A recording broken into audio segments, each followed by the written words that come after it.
Now let's go back to that 3 years, being as he brought that up. It still remains Bannock County's most destructive fire to date. 3 years ago, you'll recall, the Charlotte fire destroyed 66 homes in the Mink Creek area just south of Pocatello. The fire forced widespread evacuations and scarred much of the natural habitat.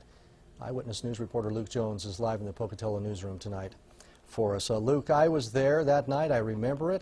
First of all, I can't believe it's been 3 years, but has it recovered? Yeah, pretty much, Todd. In fact, you wouldn't necessarily know there'd even been a fire. Plenty of lush vegetation, lots of new homes, but a very different story just 3 short years ago.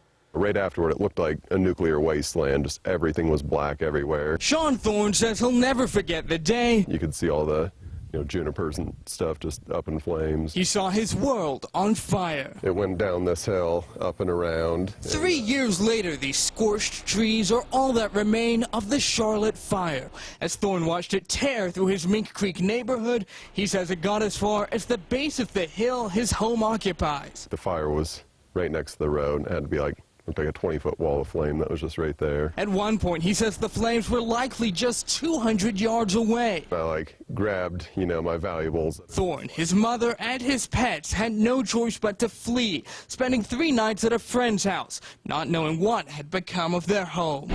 When they finally returned, I was surprised it was here first off. They found their home still standing. Even more surprising, completely intact. I expected tons of smoke damage, but I guess the wind saved us on that. Thorne and many of his neighbors still live here today, but fire is never far from any of their minds. Anytime we see smoke, that fear kind of comes in.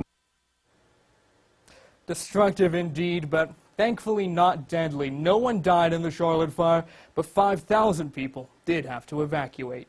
Live in the Pocatello newsroom, I'm Luke Jones. Boy, we all remember that well that night. Long night. Luke, thank you. The fire spread to 1,038 acres.